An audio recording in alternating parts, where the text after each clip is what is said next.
Good evening, everybody, and welcome back to the Blind Press YouTube channel. And it is Sunday, which means it is time for the blind and the special.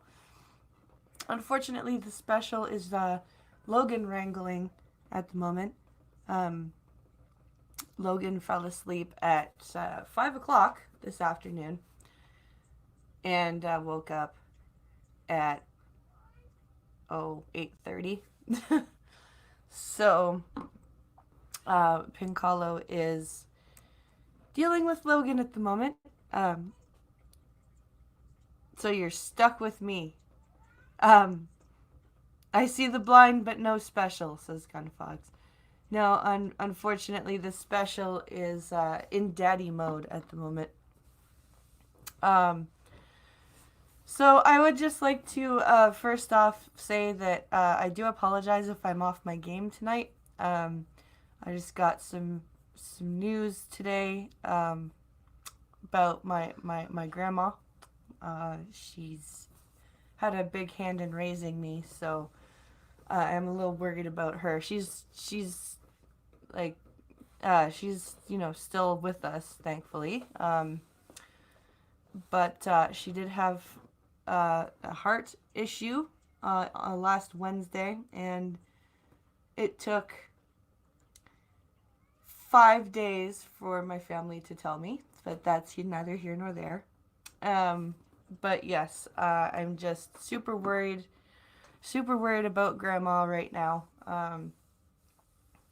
So, and with all the other shit that's happened already, with having to postpone the wedding, all the financial bullshit that we've had to deal with already in this 2 weeks of the first 2 weeks of the new year.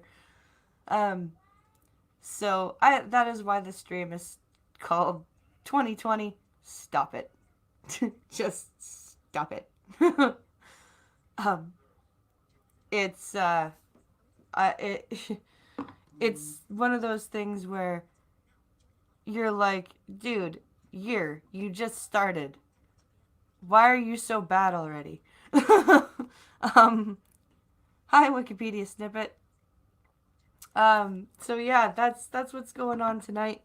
But I wanted to do a show because I didn't want to sit there and think about my grandma. Because that's all I've been doing all day, is just thinking about my grandma and thinking about why I haven't been told over the past 5 days that she's been in the hospital, and why people keep telling me I shouldn't go visit her. And so I figured, what better way to take my mind off of that than to do a show. So yeah, that's what we're gonna do today. We've got some enraging stories from Gunfox, and we've got some just wackadoodle stories that I happened to stumble across as well. So we should be covered for the hour. If you could please like and share the stream. Let's get the word spread. I know I'm going up against a few larger people, so let's see if we can get some people in here. And by the way, welcome to the new subscribers from the Lords of the Night gang. Thank you for subscribing, and I hope you enjoy what I have to offer. Let's see. Who is trickling into chat? Family is evil. They can be, Costin. They can be. I'm not gonna lie there. Let's see. My wolf blanket has been taken down. Yeah. Logan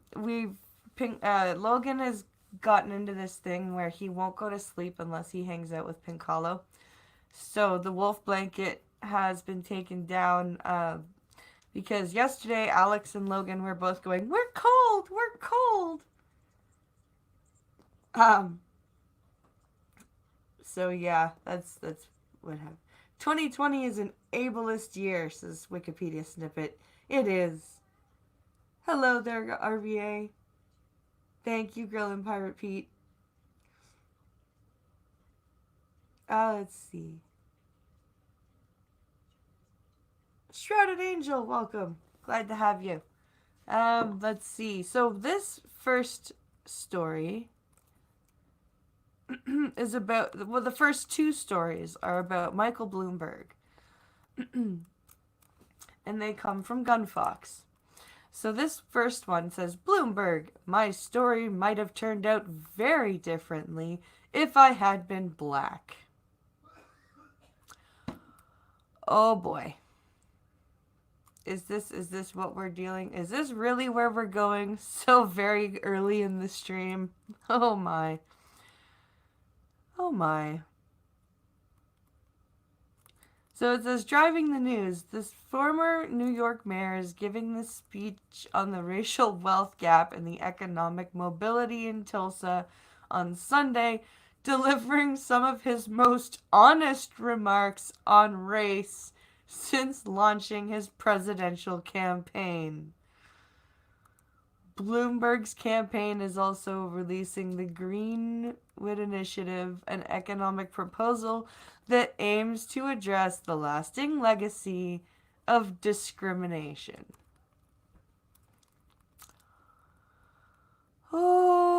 Okay.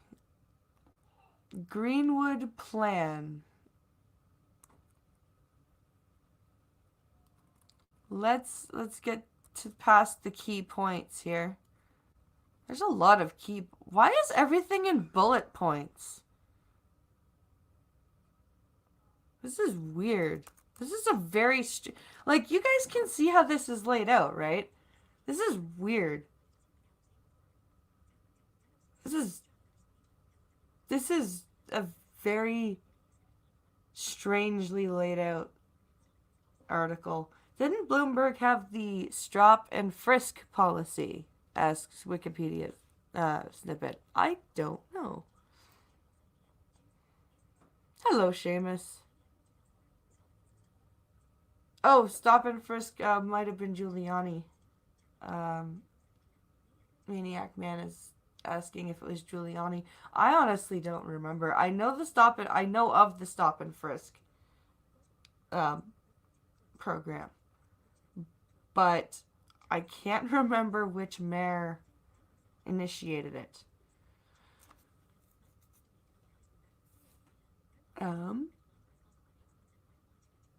Because the left hates bullets and the writer wanted to get to the point.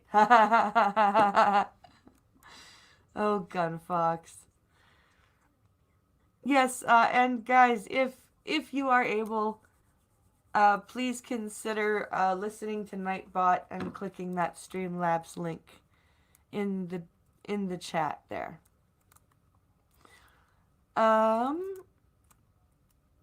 So these, let's try and get through this story. Voiceover is going to be saying bullet a lot. Tulsa, Oklahoma. Mike Bloomberg is ready to acknowledge his white privilege, and he's hoping it'll help him with black voters.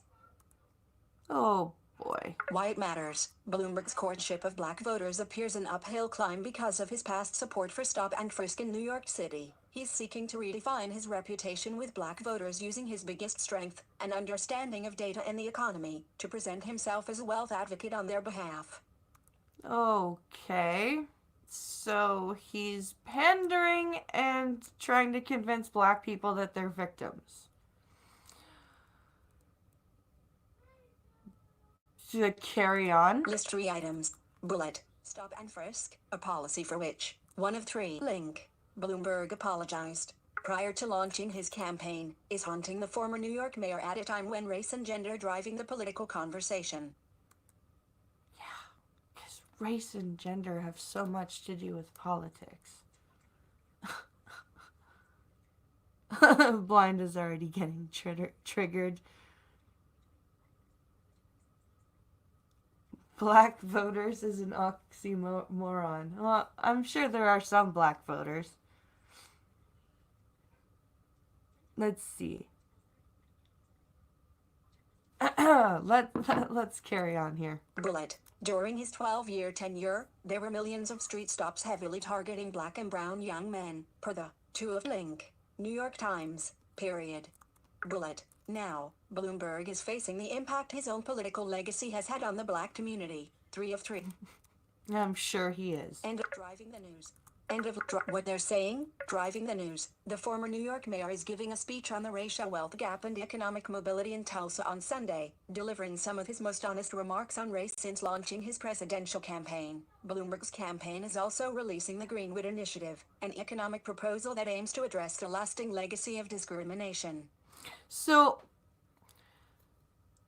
when you say these are his most honest remarks on race, is this in your opinion, in his opinion? Who is deciding that these are honest remarks about race? I would really like to know. To prove he is no racist, he is going to pander to only one race, says Grillin' Pirate Pete. Exactly. Exactly. Because, yeah, that makes perfect sense. Bloomberg should be hung, says Seamus Derby. I'm not entirely familiar with Bloomberg and his carryings on, so I can't say either way whether I agree or not. Sora says, "Good evening. I'll be lurking while trying to sleep." Well, I hope you can sleep. Let's see here. What they're saying, as someone who has been very lucky in life, I often say my story would only have been possible in America, and that's true. Bloomberg is expected to say at the Greenwood Cultural Center. York Bullet list 2 items. Bullet. But I also know that my story might have turned out very differently if I had been black, and that more black Americans of my generation would have ended up with far more wealth, had they been white. 1 of 2. What the fuck? Really? It's only because they're black that they're poor. Holy crap, dude. You're gonna say this crap to a bunch of black people? Are you serious?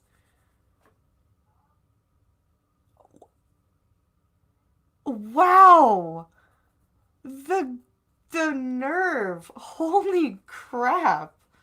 Bullet. Bloomberg's team maintains that he's been aware of his privilege for a long time, because of his experience in New York City and because he's a data guy familiar with racial disparities, but now he's talking about it publicly. 2 of 2. Yes, he's a data guy. Oh my god. This is... I hope somebody in Tulsa, throws a bottle at him or something. That's just outrageous. Oh my. Must be friends with Wolf Blitzer. Nice one, Pinkalo. So poor, so black. This is Maniac Man. Yes.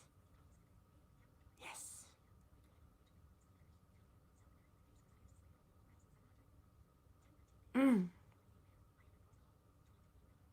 I am across the hall trying to figure out Ark, says Pinkalo. Ah. If you really want some laughs, send this to Monkey.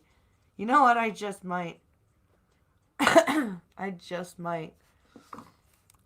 End of list. Bloomberg's Greenwood plan combines some of the other ideas we've heard from other 2020 Democrats, like investing in black-owned businesses and stimulating generational wealth for African American families.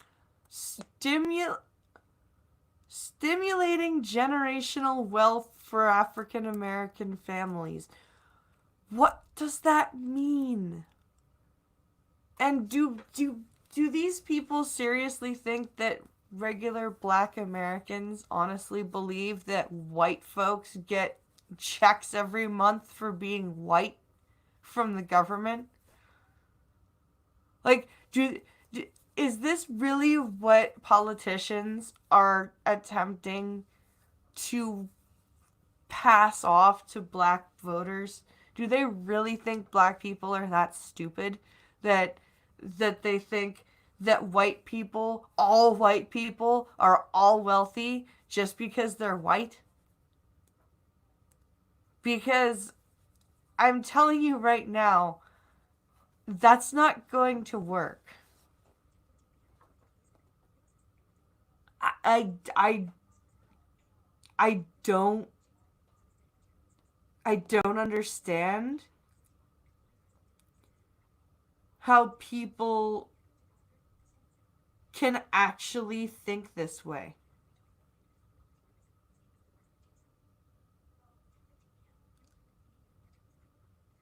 You mean you don't get your Wii Supremo buck in tokens? Yes, Gunfox says, yes, blind press, the left do think blacks are dumber than a box of rocks. Apparently. Hello, Snugs McLeod.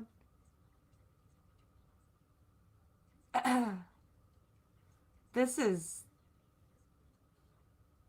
This is crazy. This is craziness. Let's see. List 2 items.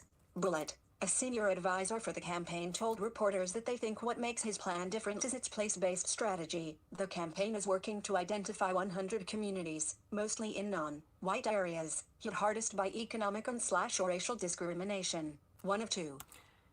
Economic distress and or discrimination.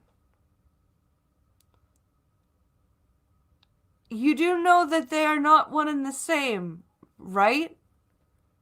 You do know this. Please tell me, someone tell me that someone on this planet knows that racism and discrimination are not the same as economic distress. Please, somebody tell me that. Is there anyone left on this planet that does not that thinks, that knows that discrimination and economic distress are not the same thing? Okay then. Bullet. The advisor also said that Bloomberg supports H.R. 40, a 2 of 2 link House bill that calls for a commission to study reparations for slavery. And who's going to pay for those? Oh, wait. Only the white taxpayers, right? Because, that's fair to make all of the white people of today who have never owned a slave in their flipping lives pay extra taxes to pay reparations to black people who have never been slaves in their flipping lives. That makes tons of sense. That's brilliant. That is just... Racism isn't the problem, says Maniac Man. Classism is. I don't think that the left has discovered this yet. I'm with you on that. Yes, I triggered BP in a new record. End of list. By the numbers, Bloomberg's team is not yet saying where the money is coming from or how much the full plan will cost. That's because they don't know. List 4 Bullet. It proposes $70 billion over 10 years specifically for the 100 communities. One of 4. $70 billion over 10 years for the 100 communities that they want to do stimulus for. So that's $7 billion a year to 100 communities. Let's quickly do some numbers here. Let's all clear this thing. 7 billion, which has 9 zeros, divided by 100.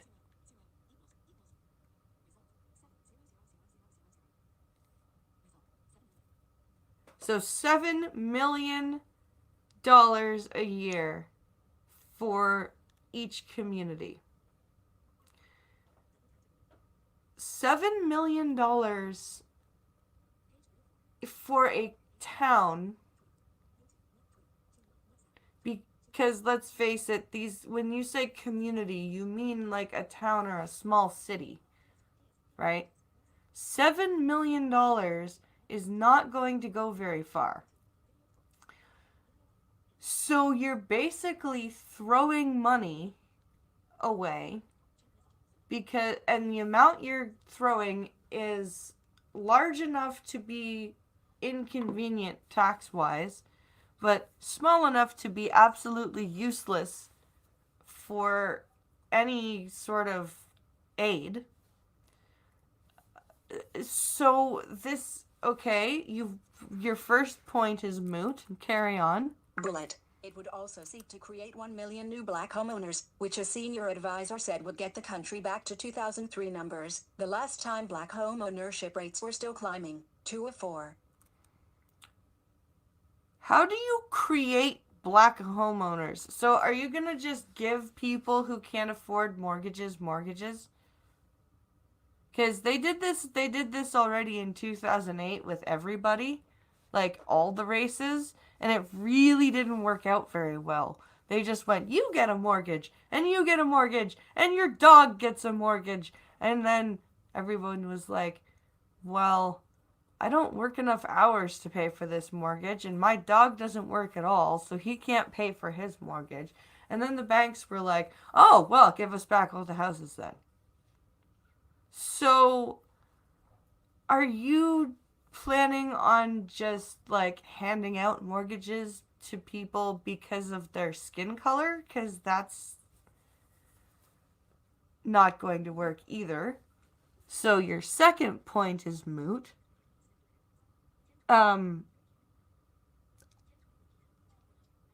Let's carry on. Bullet. The plan would double the number of black-owned businesses to 100,000 and seek to increase median household income for black families by 1/3, 3 of 4.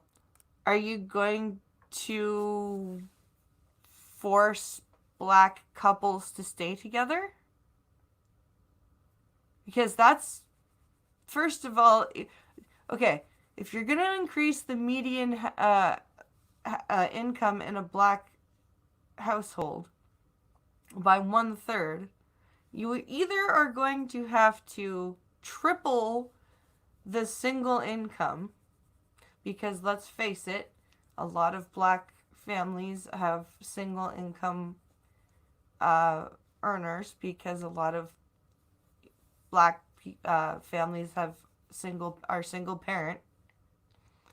So you either triple their income because black, or you somehow force people to stay together, which you can't do because humans are human and they're going to do what they do. Now, am I saying like I like this is, how is this gonna work?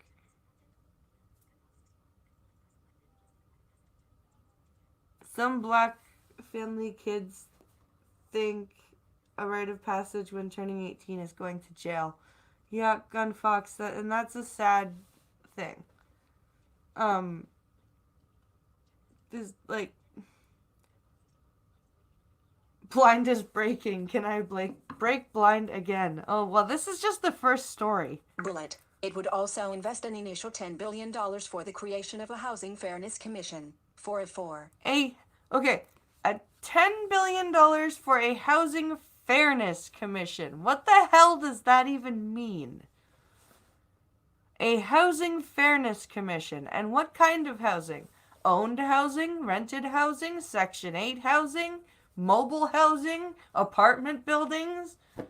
What kind of housing are you talking about? Oh my I I need to move on because I'm just gonna keep going here. Oh, never mind. Here, we're gonna read this sentence. For Black Americans, there was nothing that white landowners, businesses, banks, and politicians might not take: their wages and their homes, their businesses and their wealth, their votes and their power, and even their lives, Bloomberg is expected to say in his speech. What? What? Okay, I need to read that again. And for Black Americans, there was nothing that white landowners, businesses, banks, and politicians might not take: their wages and their homes, their businesses and their wealth, their votes and their power, and even their lives, Bloomberg is expected to say in his speech. So, if you happen to perform poorly at a job and you're fired, and you also happen to be black, that's a white person taking your wages, even though you're responsible for your behavior. And then if you lose your house because you lost your job because you were dicking around at your job, that's the white landowner taking your home because they're in control of your behavior. And when you have no money and resort to crime to get some money and you get shot because you're not following instructions and you also happen to be black, that's the white man killing you because you're black and not because you're breaking the law and also not following instructions and putting another person's life at risk.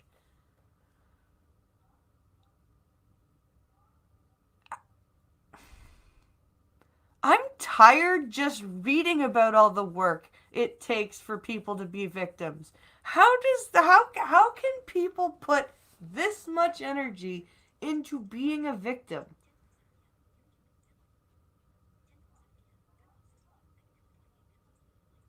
I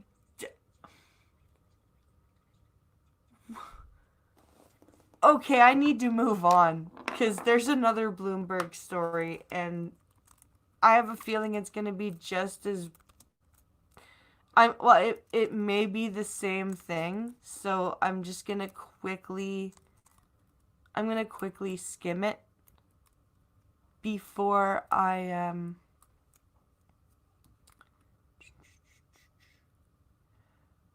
Oh, it's the after story. It's after he gave his speech, and yeah, it's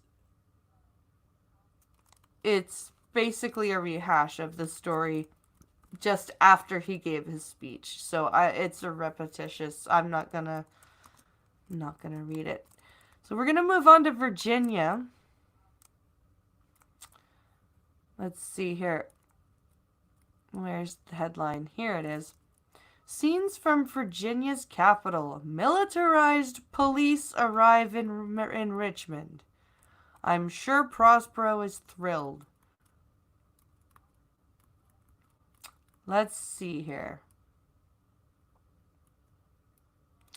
So this is a picture. It says the temporary emergency has been issued ahead of Monday's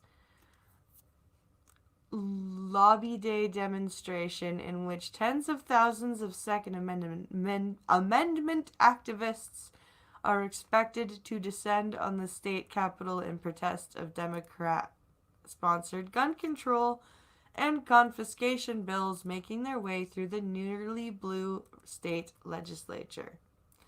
And this is a Facebook photo. So let's take a look at this story here.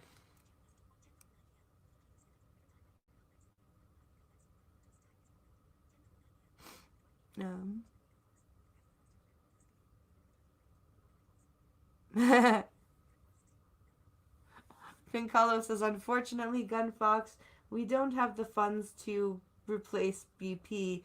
We are under a you break it, you buy it policy. Yes, that is streamlabs.com/blind press.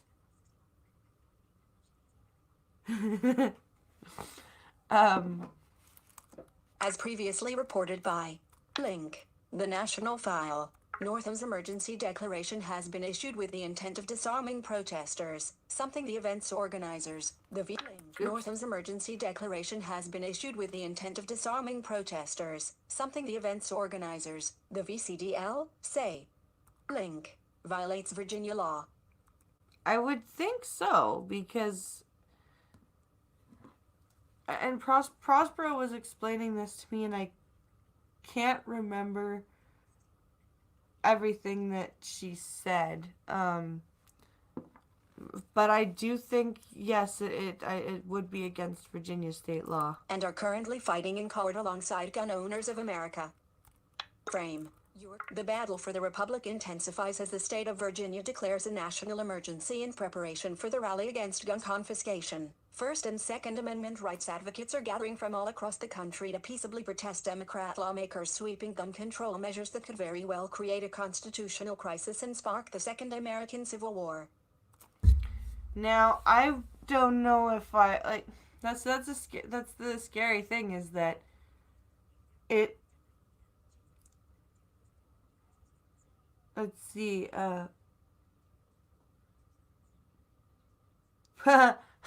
Paramilitary police, but don't worry, guys. These aren't the. Wait, but don't worry, guys. These aren't the standing. Wait, these are not the standing. Oh, these aren't the standing many of the founders warned us about. Yeah, no kidding, right? It's unconstitutional when the U.S. Constitution is the law of the land. Yep. In addition to the arrival of militarized police, recent photos show the construction of fencing around the Capitol building, fencing that appears to act a pen, meant to contain Lobby Day attendees in a confined space. Wow. Okay. They declared a statement of emergency because people were coming to peacefully protest. What does that say about them? Like, honestly. Credit, Facebook. And here's some more pictures. Since link, volume level, full screen. And credit, fake credit, end of credit. Since winning a majority in the state legislature last November, largely due to extensive redistricting efforts, Democrat lawmakers have become increasingly aggressive on Second Amendment issues, even link, floating the ideas of military action against gun owners, and the arrest of law enforcement officers who refuse to cooperate. Which is, again, unconstitutional. In response, thanks to a massive grassroots effort, over 100 Virginia municipalities have voted to become Second Amendment sanctuaries, including Virginia Beach, the state's largest city, vowing not to enforce any unconstitutional gun laws coming out of Richmond. There you go. Not much you can do about that, Richmond.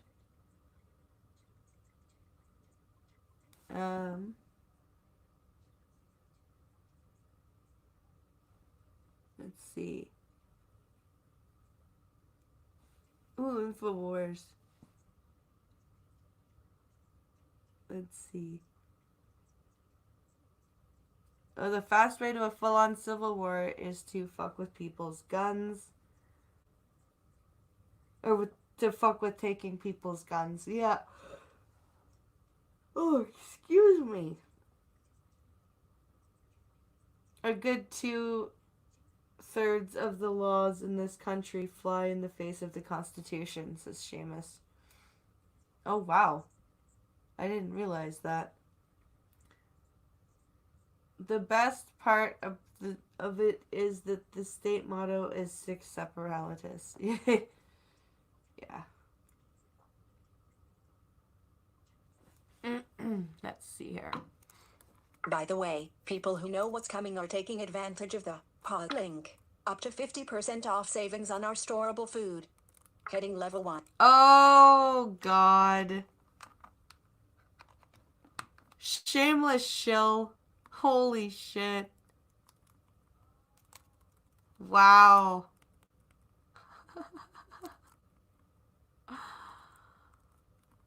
Speaking of shameless shills, that's streamlabs.com/blind.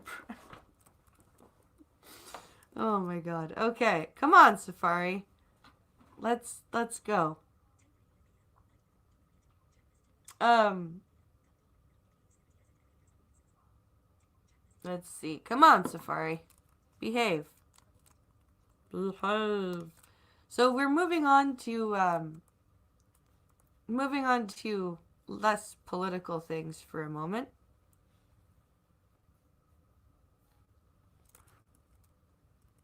Where is the headline? Come on. Okay, here we go. So this is 8 hours ago. Unluckiest hunter in America. Did I say unluckiest? Jesus. Unluckiest hunter in America jumps headfirst into tree-dwelling venomous snake. Well then, that is, as they said, incredibly unlucky. Let's find out what happened. This Link hunter has had enough of snakes and trees. One hunter is being called the unluckiest guy in America after jumping headfirst into a Link snake bite. Fortunately, he was able to get to a hospital quickly enough to receive treatment for the poisonous bite. Oh, that's good. Frame.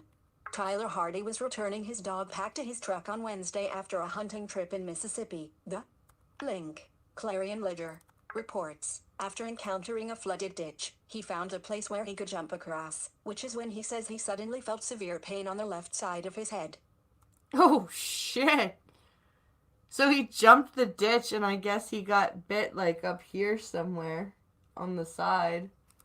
As soon as it hit me, I thought it was some sort of massive impact. He struck me so hard, Hardy told the news outlet. I thought somebody had shot me or hit me with an axe. It knocked the fire out of me. I just could not believe the force the snake had when it hit me.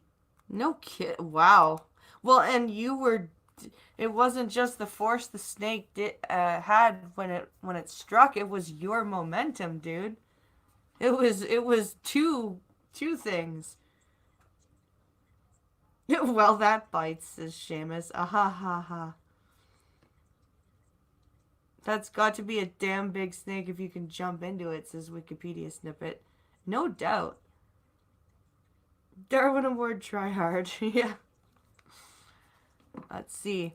When Hardy checked to see what hit him, he found the last thing he was expecting. Link. Mississippi hunter cornered by 4. I backed up and shined my light to see what was in the tree and I saw the snake coiled up on a limb, Hardy said. It struck at me again and fell out of the tree that time. Oh, damn.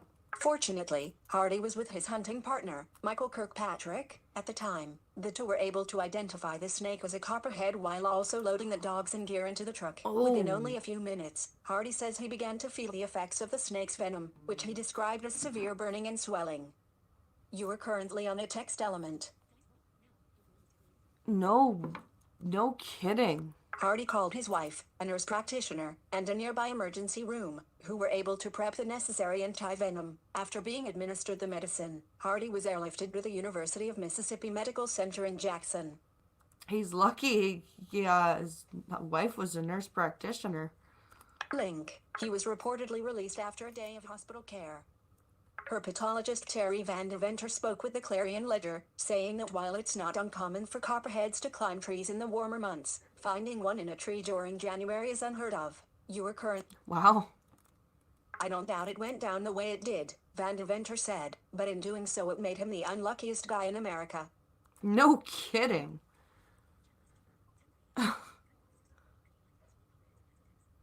Copperheads are massive dicks. Snake had one hell of a headache, too. Aww.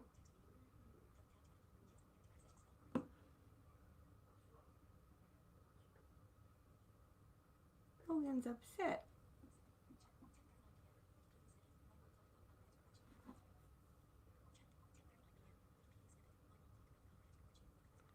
My mom talked about the copperheads from when she grew up in Missouri, says Wikipedia snippet. Yeah, I'm kind of glad I live in an area with not very many poisonous things. Link. Hardy theorized that the snake must have climbed the tree at a recent flash flooding in the area. You are currently a link. You are link. So that's that story. Let's jump over to the next one. Back to politics for one more story, I believe. No escape. Senators to be quiet. Unplugged for Trump trial. Oh, I see. So nobody's going to be watching Trump's Twitter and reporting his tweets to witnesses this time. There was a southern political group from back in the day called the Copperheads. Huh. My question was what the fuck was the snake doing out and about? Yeah, shouldn't they be like hibernating or something, or finding a warm place to be? Let's see here. Full coverage. All right, here we go. The first time the proclamation was used, in the 1868 trial of Link, President Andrew Johnson. Lawmakers couldn't have imagined life in the modern era. The pace of today's politics would have been hard to foresee even in early 1999, at the start of the impeachment trial of Link, President Bill Clinton. When smartphones didn't exist. You were third party, and so the senators will have a throwback experience in 2020, disconnected from the outside world, asked only to listen. The normally chummy senators won't even be allowed to talk at length to people nearby or walk on certain areas of the Senate floor. Hi, sweetheart. Are you gonna come say goodnight to me? I am. Yeah? Whoa. Whoa. I did. You're good? Yeah. You wanna say hi to chat? You say hi, chat. Can you say hi, chat? Hey? Say hi, chat. No? You need to go to bed. You need to go to sleep. No. Yes. No fair. No fair. Yes, fair. There. Yes, fair. No there. Yes, fair. No there. Can you say hi to chat? No there. No fair.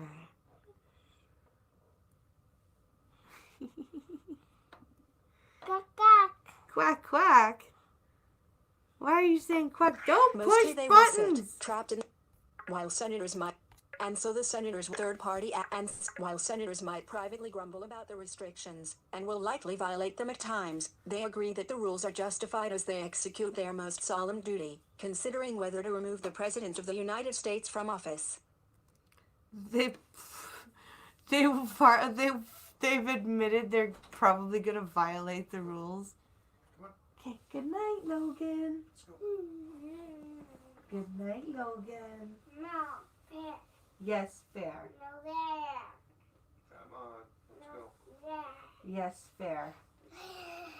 Don't make me come in there. Go to daddy. I love you. Say night night. Say good night, chat.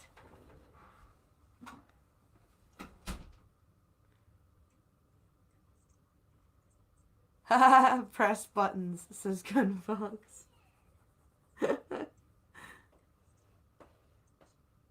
Hey, look, press the big shiny red button.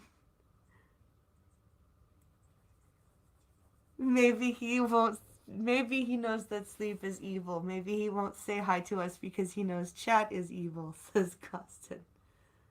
Attack of the Kids, says Gunfox. Yeah, well. Copperhead couldn't sleep, was irritable. Yeah, probably. Hey, Logan, press the big shiny red button.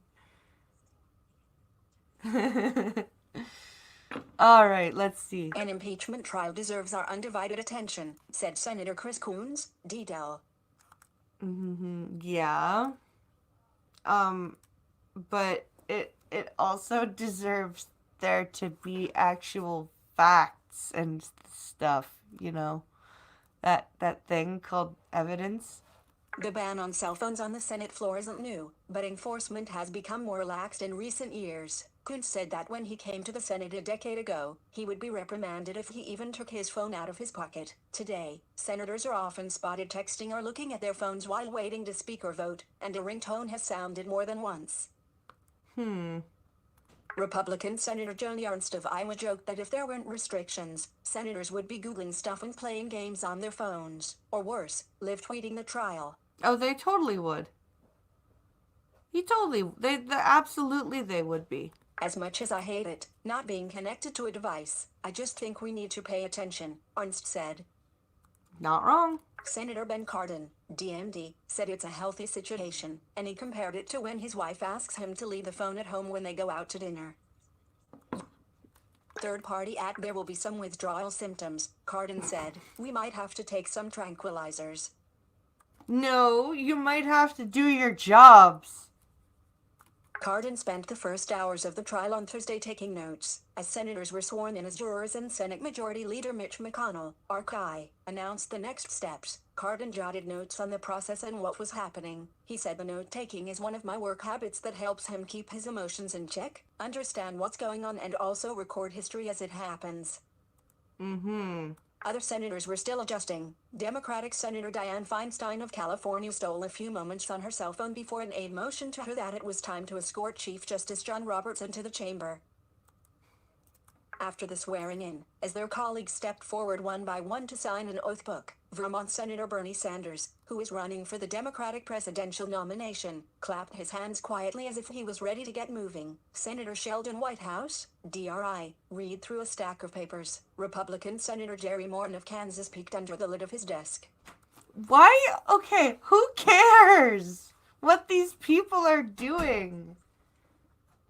I don't understand. Hi, Mommy. Hi. Oh, David. You want to sit with me? Yeah. You need to go to bed. No. Yes. No. Yes. No. Yes.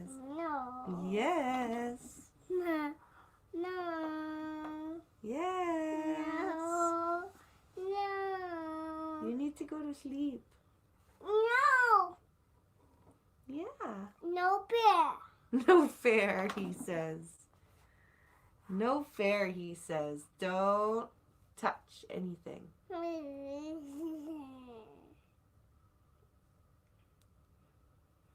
So, are you going to sit still while Mommy reads the news?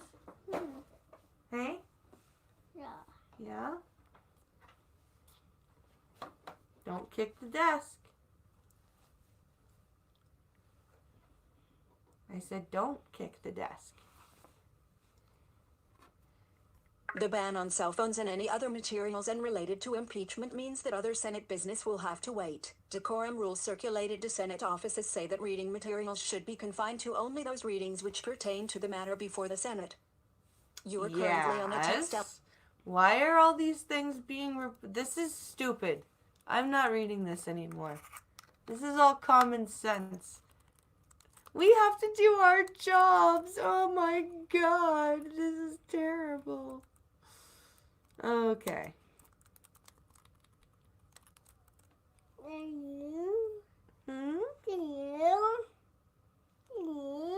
Don't. I can push buttons. No, I can put my in. No. Mummy pushes buttons. It's Mummy's computer. Daddy. No, if you don't want to be still, you can go to bed with Daddy. No. Yes. No. Yes. No. Then you sit still. I said sit still, buddy. So, MSG in Chinese food isn't unhealthy. You're just racists, activists say. So this is from CNN, of course. And we have a picture of a jar of monosodium glutamate seasoning, or MSG seasoning. All right. Let's see what chat's saying.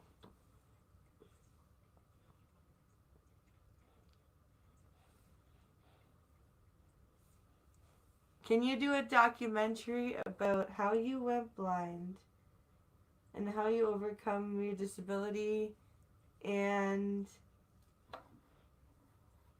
what struggle you overcame? That would be actually an interesting project. It would be hard to do the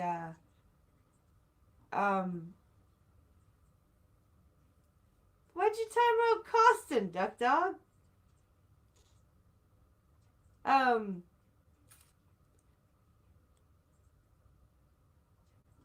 Oh, let's see here.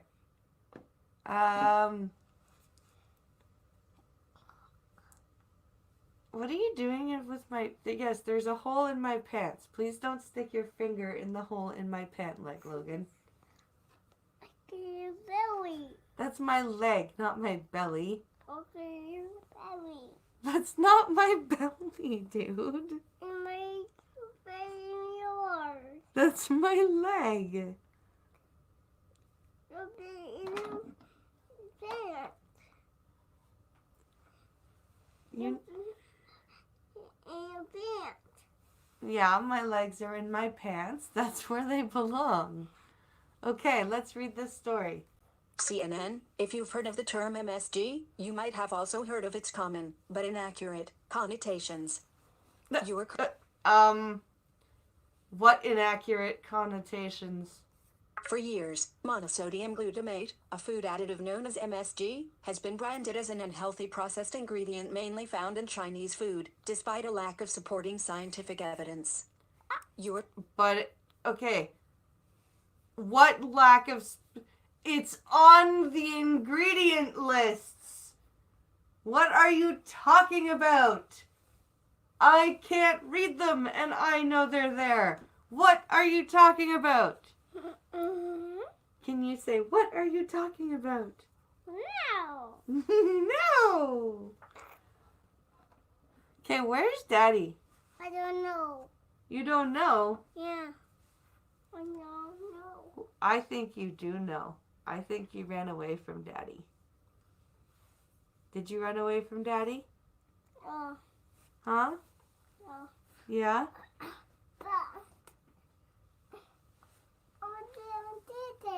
No, you're not going to sit on that chair because then you're just going to climb around and stand on it. You can sit on my lap or you can leave. Okay, you can go now. Bye, Logan. Bye, Logan. If you're not going to listen to me, you can leave. Careful.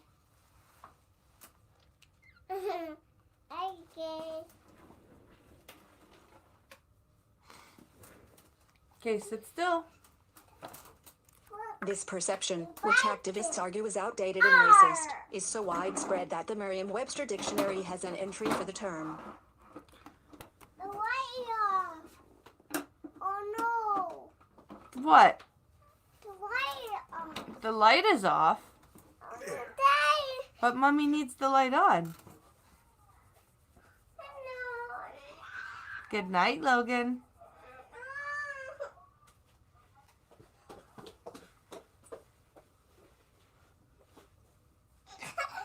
Good night, Logan.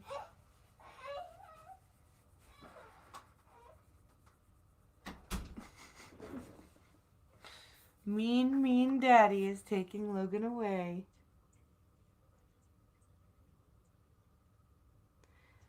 Because not many people know what it's like being blind. Food for thought. No, that's actually a very good idea. It's just I would just need to figure out how to edit it together properly so it would look good.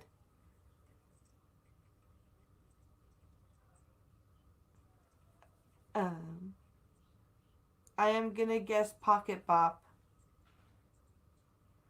And then Gunfox says that's one way to get into Blind's pants. And then Pink Hollow says, ew.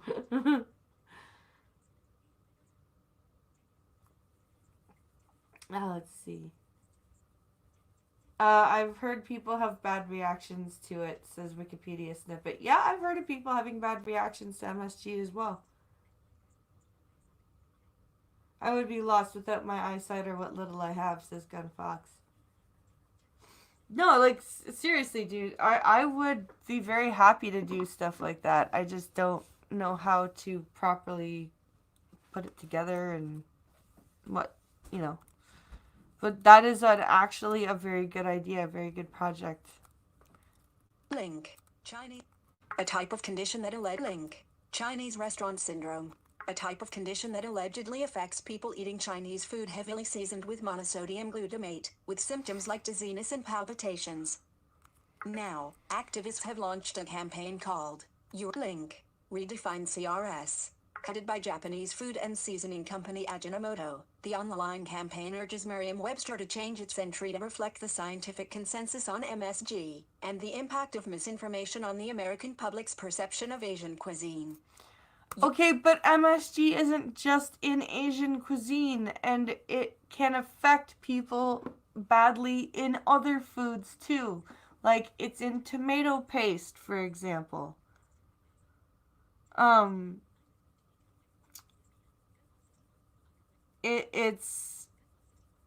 That's stupid.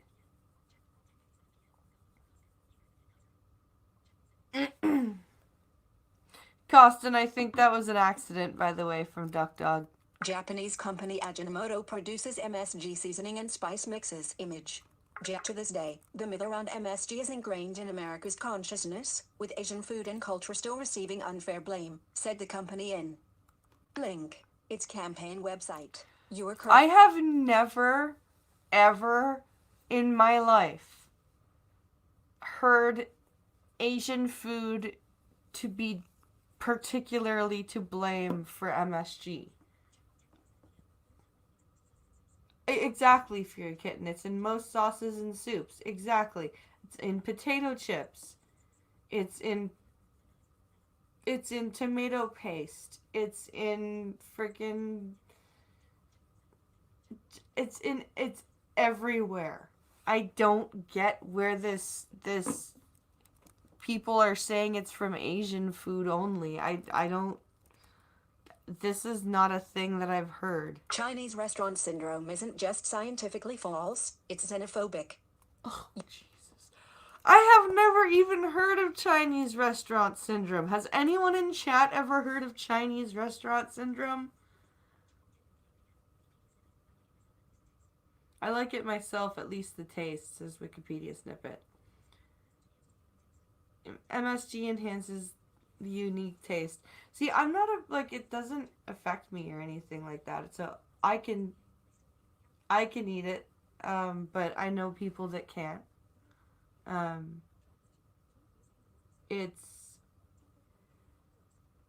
It's a complete, it's a reaction thing. It has nothing to do with what culture of food it is.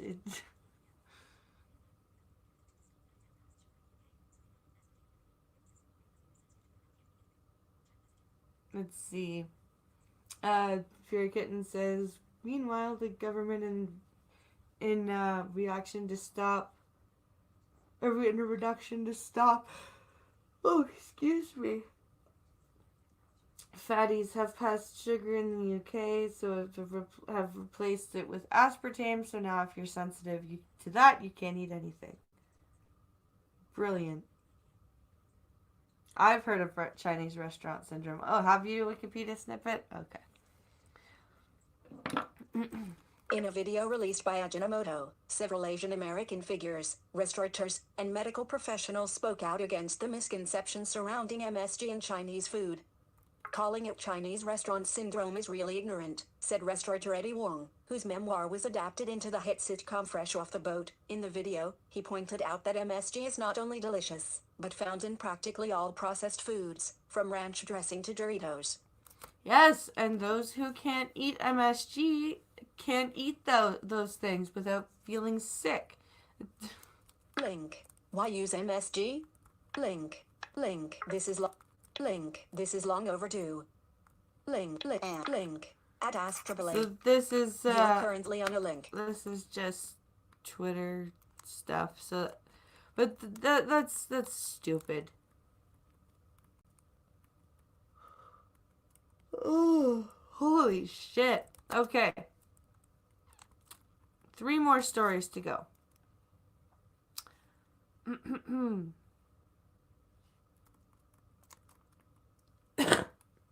Sorry about that. So this was 3 days ago, but still worth reading it. Michelle Carter, woman convicted in texting suicide case, to be released early from prison because of good behavior. Oh, how nice.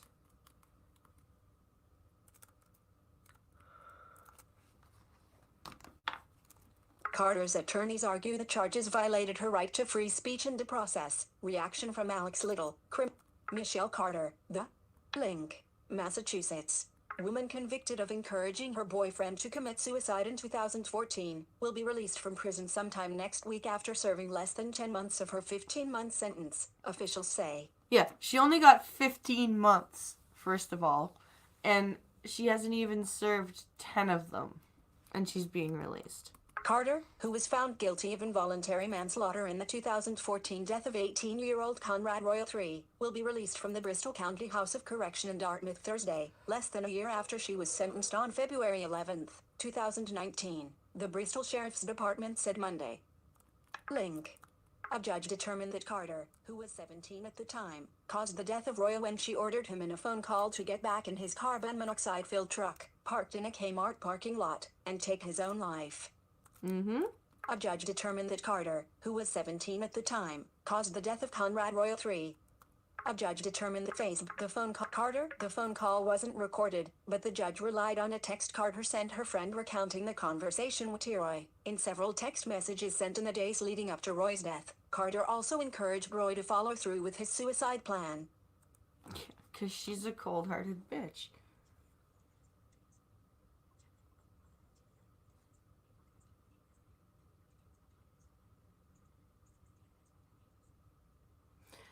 So the Dead Kaiser says, "Hey Blind Press, during the video last night when you were talking about your dreams last night when you were driving and stuff, I believe that our universe and another universe collide together. That's why you have those dreams."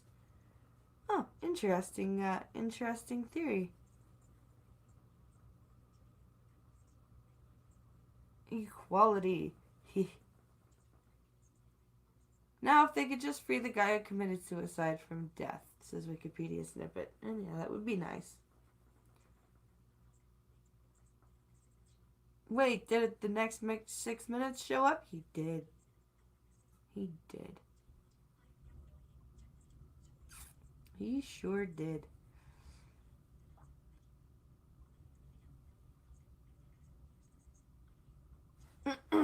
So let's see here. Carter, now 23, was reportedly eligible for early release after jail officials said she accrued enough good time credits for good behavior while incarcerated. She had been denied parole last September. Good time credits for good behavior. You told someone to kill themselves. There have been no problems and she has been attending programs, which is common at state facilities like the Bristol County House of Correction. Jonathan Darling, a spokesman for the sheriff's office, said. Michelle Carter awaits her sentencing in a courtroom and news of Carter's release comes as the Supreme Court decided Monday that it will not take up her case. Link. Carter's lawyers argued in their appeal that the conviction should be thrown out because it was an unprecedented violation of her free speech, raising crucial questions about whether words alone are enough to hold someone responsible for another person's suicide. No. No, no, no, no, no, no. No. Nope. Nope. Sorry. Not buying it.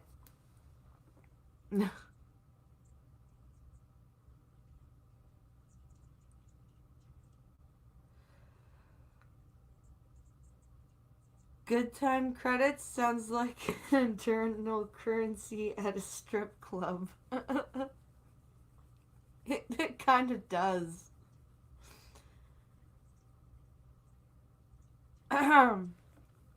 It really kind of does. So now we're going to move on to the last two stories. Here's one from Canada. So this is from Newfoundland, the easternmost part of Canada. They just got a really bad blizzard. So this is Newfoundland asks for military help after record blizzard. Now this is a thing that happens. The military does sometimes go in and help clear up snow stuff. So let's take a look here. The Royal Canadian Mounted Police in Bay Roberts, Newfoundland, said search teams were looking for 26-year-old Joshua Wall, who remained missing after leaving his home in Roches Line, a small community about 70 kilometers, 44 miles, west of the capital, to walk to a friend's home. St. John's Mayor Danny Breen said he has lived in the city most of his life and has never seen a storm of this magnitude. I've never seen the combination of the amount of snow, the rate of snowfall and the wind speed that we've had here over the past couple of days, Breen said. Winds at the St. John's International Airport were recorded at between 120 and 157 kph, 75 and 98 mph, at the height of the storm. That's insane.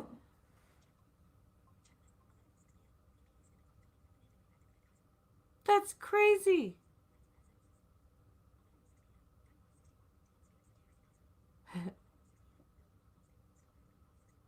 Let's see here. Early Saturday morning when the snowplow came to clear his street, Breen said, he could hear the vehicle but he couldn't see it because there was so much snow. Oh, wow. He said he is about 178 centimeters tall, 5'8", and the snow in front of my front step is over my head. I can't see either one of my cars in the driveway. Wow. Okay, so he's 5'8", and he can't see over the top of the snow.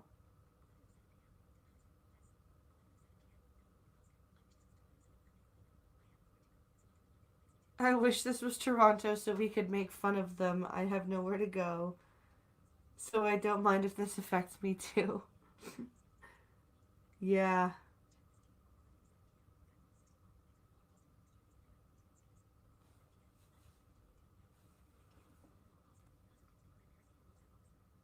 Let's see here. Intense snowfall brought St. John's and many other communities to a standstill Friday, then slowed overnight and ended in the capital Saturday morning. Minister of Natural Resources Seamus O'Regan said the federal government was already working to deploy all available resources on the ground. He said the federal government was still working out exactly how the military would be able to help the city.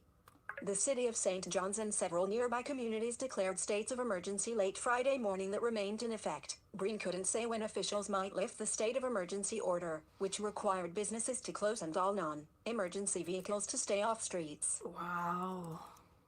The roads are impassable and that's it. There's nothing that can be done. Andrew Piercy, a dispatcher with Jiffy Cabs in St. John's, said at midday. That's insane. And I thought we got about a foot of snow over the weekend. He described an exhausting walk through snowdrifts to get to work, spending more than an hour to travel about a mile. When he got to work, he realized there were no taxis to dispatch. Third party, I've done some stupid things, but that was the dumbest thing I've ever done in my life, he said.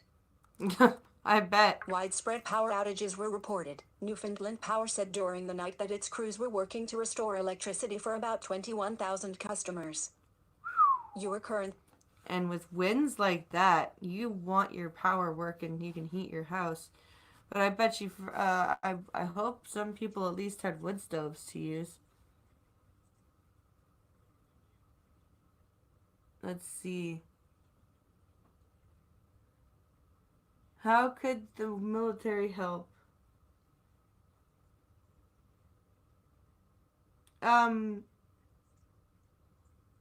It's manpower, I think.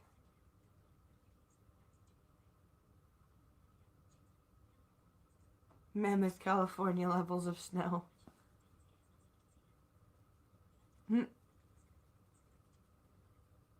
Let's see. Gunny is having a spriggening. At the peak of the storm, which some people described as being like a blizzard in a hurricane, even snowplows were pulled off roads as zero visibility dropped to near zero. Plowing resumed in St. John's overnight. Wow. Christina Smith, 60, a St. John's resident, described the snow piled up to your neck, double prime in some areas, as the musician and her husband attempted to clear passages to their home in the Outer Battery area. Her neighborhood was hit by an avalanche at the height of the storm on Friday night. Residents were able to escape without injury. A neighborhood was hit by an avalanche because there was so much snow. St. John's Fire Chief Sherry Colford said that considering the amount of snow that fell and the intensity of the winds, damage in the city had been minimal. Link. Complimentary. So that's the end of that story. I was hoping that there would be some pictures, but we don't have any pictures, unfortunately. So here's our last story. I'm trying to figure out if I believe it or not. Amtrak asks two people who use wheelchairs to pay $25,000 for a ride. I'm not sure whether I buy this, but let's see here. Let's take a read and we'll see. It's NPR, it's fake news.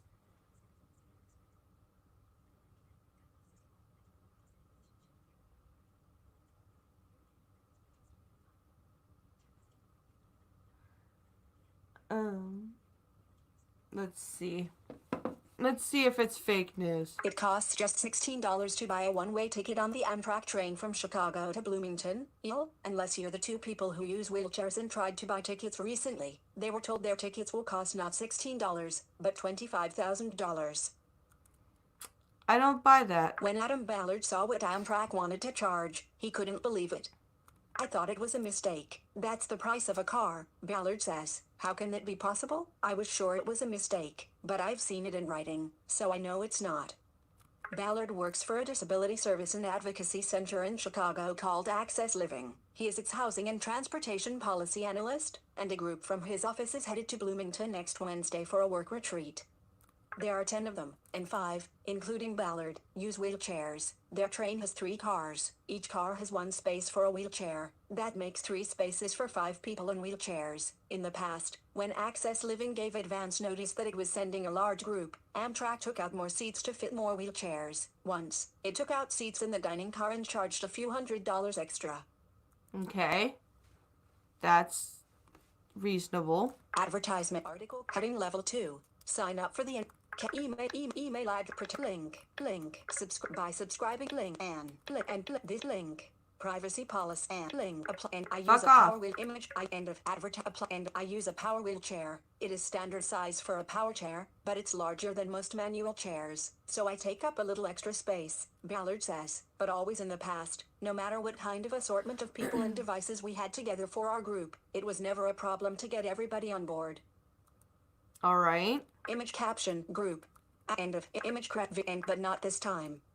On December 30th, an Amtrak agent for group sales based in Philadelphia wrote, I received a cost regarding the removal of seats and I've been advised this will be over $25,000. Would you like for me to proceed with the request? Someone from the group wrote back, am I reading this correctly? No kidding.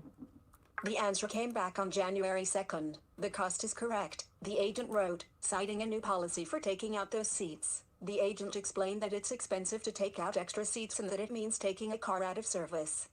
Okay, yeah, it does. So,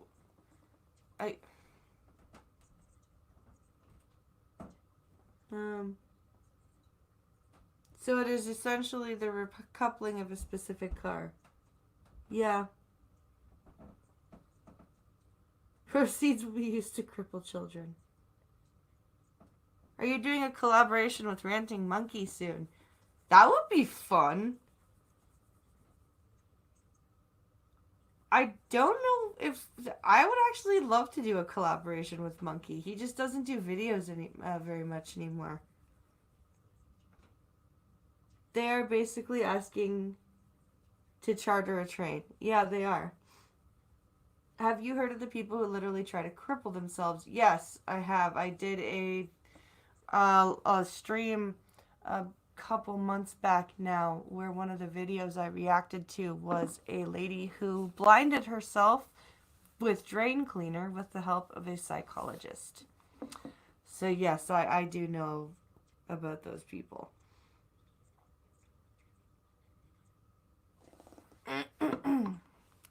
With removal of seats, it can be quite costly, the agent wrote. In previous years, the removal of seats from the coach cars incurred fees that Amtrak absorbed. We understand and appreciate your loyalty with Amtrak. Going forward, we cannot continue to absorb these fees. These policies have changed nationwide as of 2019. I think you mean policies, not polices.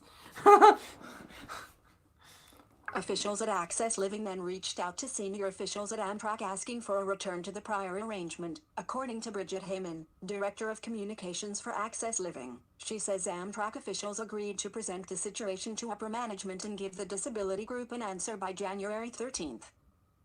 Okay, but if the policies are nationwide and they're saying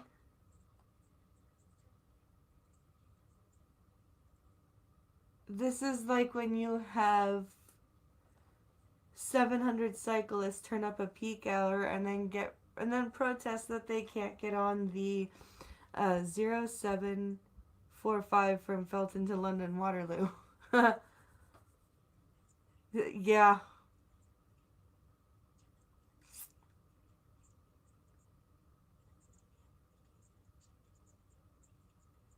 Shannon Gibbs, also known as Liberal Lunacy, has addressed the matter as well. Oh. But there was no response by the promised deadline, Heyman says, and then no communication when officials at Access Living tried to follow up.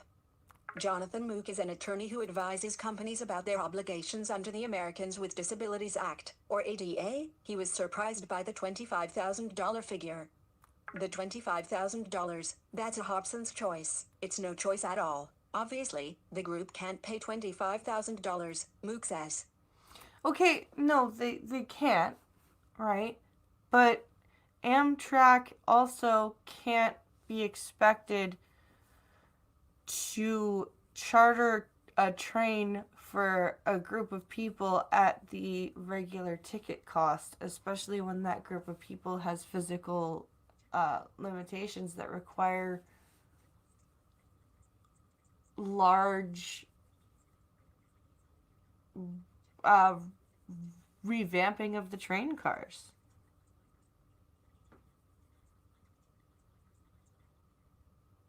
Yeah, I'm 22 and a wise person. I may as well have a long beard.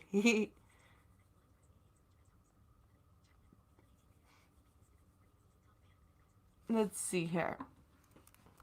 The ADA, which became law 30 years ago this year, is a civil rights law that prohibits discrimination against people with disabilities in jobs, schools, public places and transportation, including trains. It requires companies like Amtrak to make reasonable accommodations so that people with disabilities have comparable access to transportation as do people without disabilities. The law says a business can get an exemption from the requirement to make an accommodation if doing so would require an undue burden on the company. Okay, exactly. So, yes, they do need to provide reasonable transportation at comparable, access, but we can't, as disabled people, expect massive,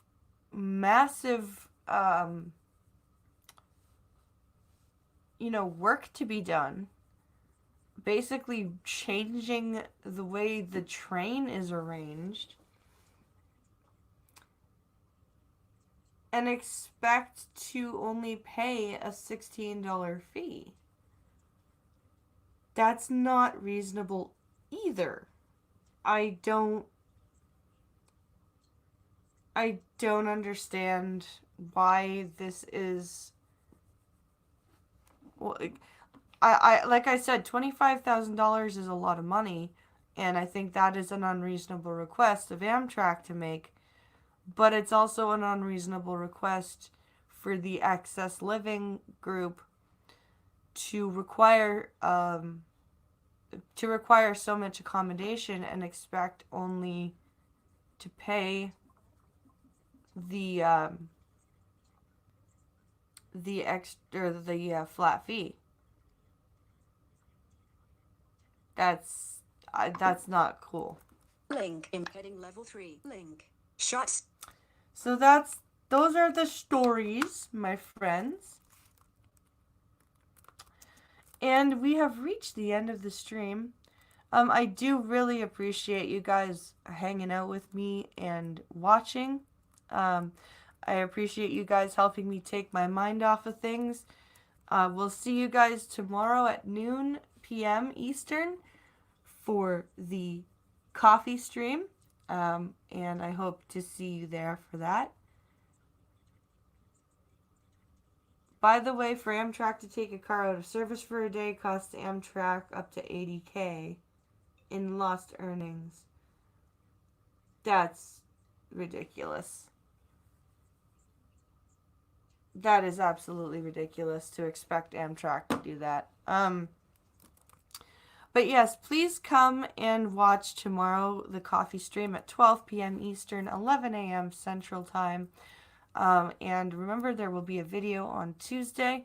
I've got a rant planned for this Tuesday, so it should be good. And thank you all for watching. Please go check out the Minions of the Zoo. It starts in about 9 minutes. I hope you guys have a good evening. Thank you very much for watching, and I will see you all tomorrow. Have a great evening, guys.